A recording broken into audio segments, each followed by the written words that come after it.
Grammar Girl here. I'm Mignon Fogarty, and you can think of me as your friendly guide to the English language. We talk about writing, history, rules, and other cool stuff. And we are going to talk about other cool stuff today because I have with me Lynne Murphy, professor of linguistics at the University of Sussex in England, author of one of my favorite books of all time, The Prodigal Tongue, which is about the differences between American and British English. And today we're going to talk about that, but also about Wordle.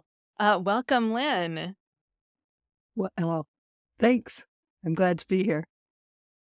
Yes, I am glad to have you here. So, to give listeners a little bit of background, you and I were both guests on editor Mark Allen's annual Word of the Year.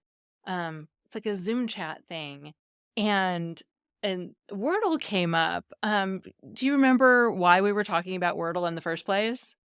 Well, we must have been talking about it because it was the topic of many Word of the Year conversations. So it was Cambridge Dictionary's Word of the Year was Homer because it was a Wordle word that had been looked up a lot by people who were frustrated by being a Wordle word. But all of the editors of all of the dictionaries were talking about the Wordle effect in their dictionary lookups, that, on certain days there would be huge numbers of lookups because some word that was a little bit difficult came up in Wordle. And I remember some of the ones that Cambridge Dictionary had as their high lookup ones were things like humor with the American spelling, or caulk, which is a much more used in America word than in Britain. But on the other hand, in Merriam-Webster, the American dictionary, people were looking up words like voila or loamy, so Mm, words that felt more foreign in America. So it was interesting to watch the back and forth between players of the game in both countries, and what they found difficult and what that tells us that about is, our vocabularies.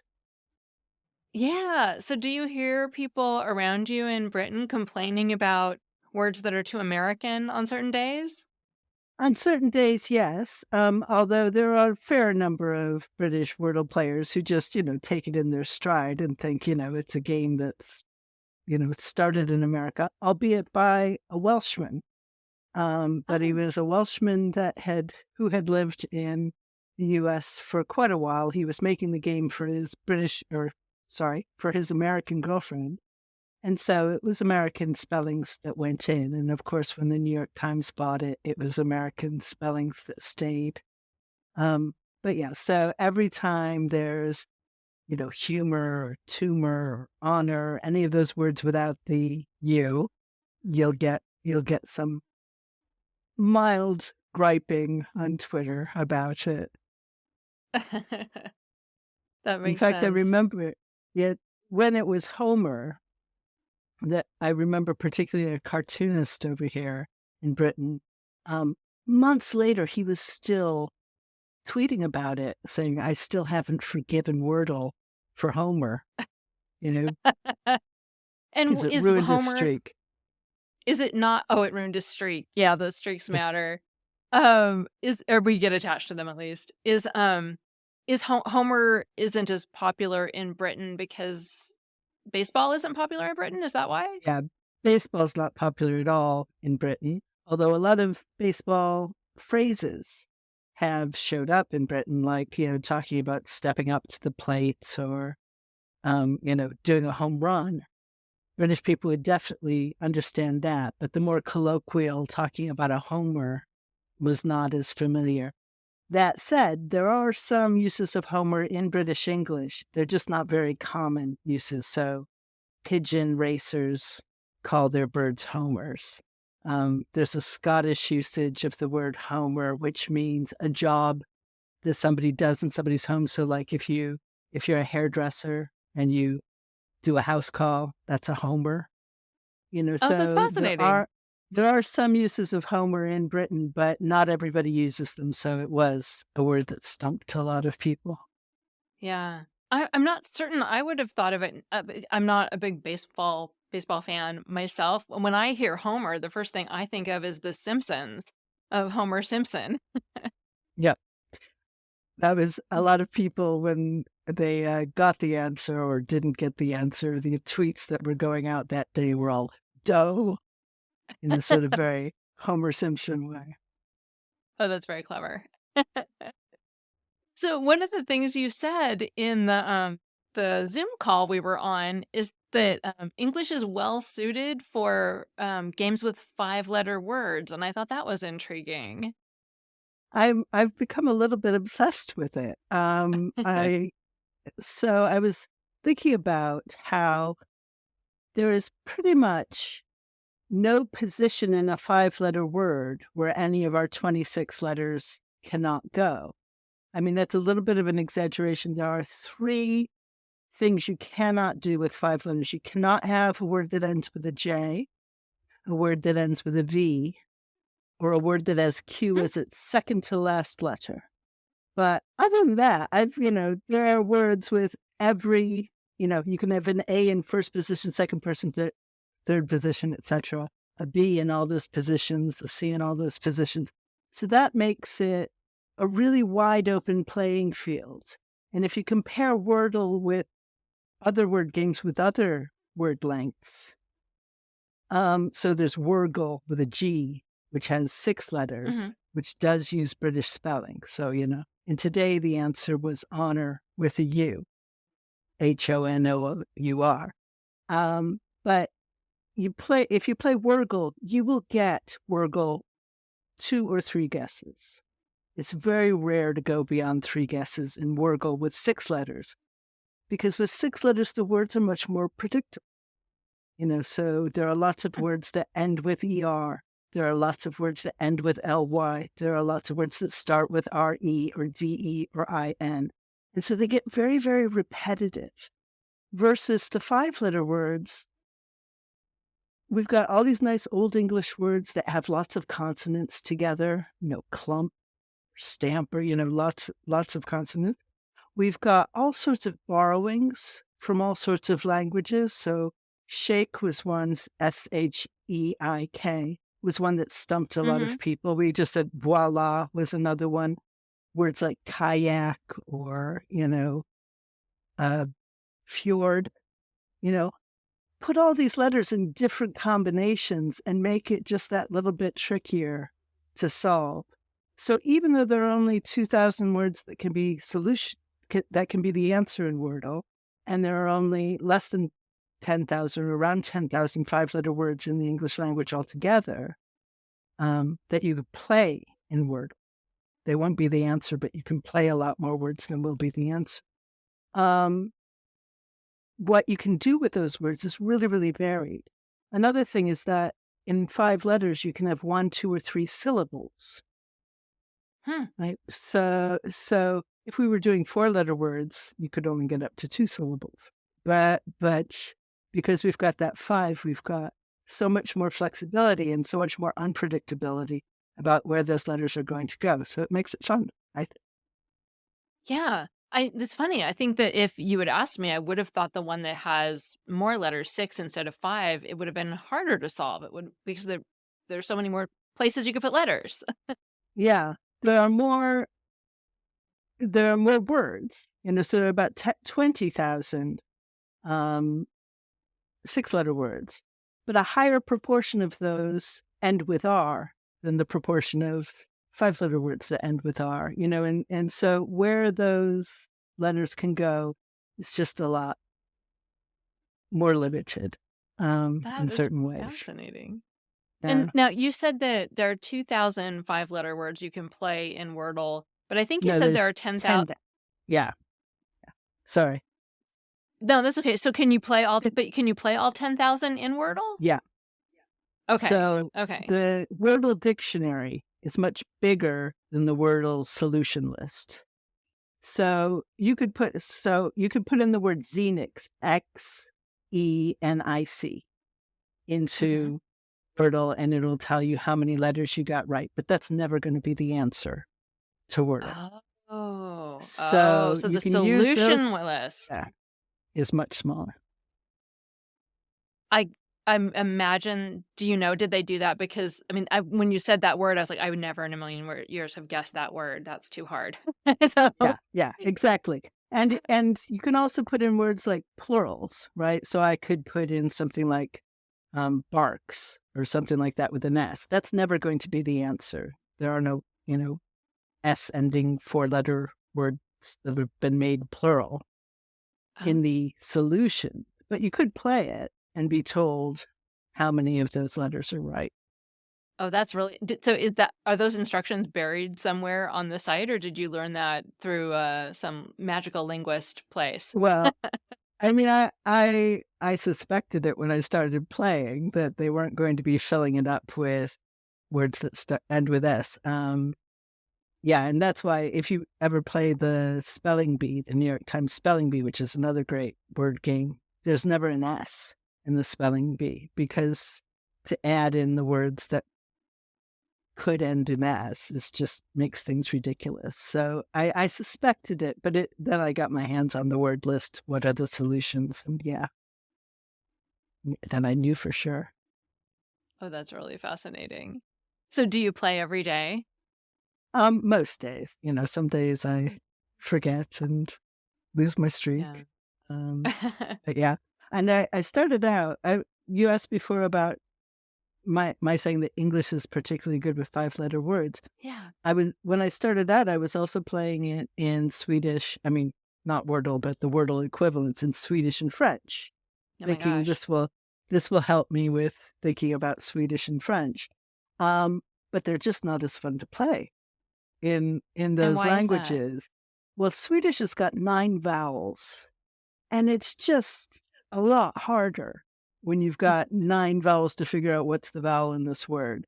So Swedish is a lot harder, and French is a lot more boring because it does not have all of the different word shapes that English has. So it does not have large numbers of complex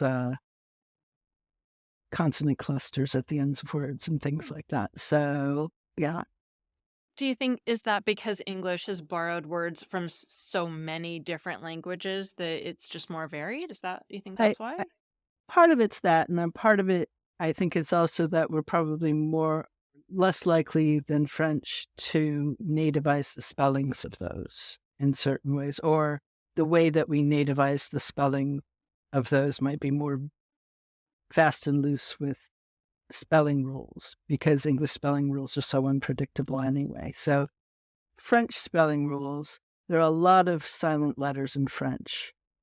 But when you see a CH, you know pretty much how it's going to be pronounced. When you see an S, you pretty much know how it's going to be pronounced versus English where things are a lot messier. Yeah, when I So, was talking to the people who do the spelling bee, the Scripps National Spelling Bee, there aren't really spelling bees in Spanish, for example, because it's just really clear how you would spell a word based or say a word based on its spelling. yeah. And that's why English is such a great language for spelling based word games because there is just so much you can do with it and so much variety. Yeah. What's an example of a word you were talking about nativizing words in English? What's an example you can give people? Say something um, like kayak, right? Mhm. Whether we're using K's happily because we use K, but we're also happy to have the C stand for the cuss sound, or CK to stand for the cuss sound. But when we take kayak, when we borrow kayak, we just put K's in there. It makes it look like a non-English borrowing and that sort of thing. If you were borrowing into a language with a more rigid spelling system, you might have to say change those K's into QUs because that's how you spell the cuss sound in that language. Or you might have to, keep them as make them C's because that's how you spell them in that language. So English allows us to make some choices about how we spell those things. That makes sense. Yeah. Okay. So, yeah, so Wordle's been really interesting for me because I stopped playing a while ago because I developed this strategy that then I could solve it every time and then it wasn't fun anymore.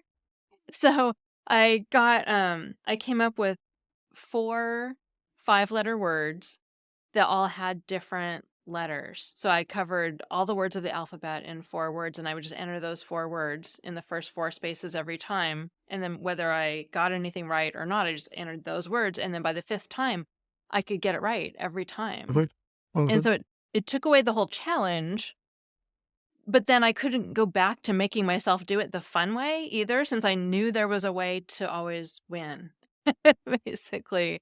Have you heard of do you have thoughts about that? Well, I mean, I expect to win. I never expect to lose a Wordle. And I have, 2 or 3 times, but I go in expecting to win. And so what I'm always trying to do is to keep my average down. Mhm. So, and I think a frustrating thing about the New York Times interface is it tells you how many you've succeeded in getting it in 4 guesses or 3 guesses or 5 guesses. But they don't give you your average. You do have to figure that out yourself. But, my aim is to get further and further away from 4 and further closer to 3. Um, so there's that. I also amuse myself by, my starting words. So that keeps it a little bit fresh for me. So last year, I always did a starting word that made me think of my day. If it Mm. was a day that was, well, I wouldn't, I was going to say if it was sunny, I would do sunny, but I wouldn't because that's got 2 ends. But, if it was overcast, I might start with cloud. If it, was, um, my birthday, I might start with gifts.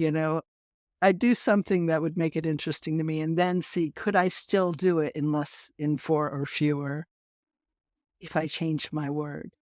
This year, my New Year's resolution was to use the word grand more because I love it Uh-huh. when Irish people say things are grand all the time. And it was just a silly New Year's resolution. The only thing I've succeeded in is I always start Wordle with grand. And now I'm Uh-huh. seeing how that changes my game. So you That can is you can find grand. other ways to have that is grand. I love that. Those are good ideas to make it more interesting or meaningful or to pick a word that has some meaning. Maybe not focus I so mean, much on just it winning.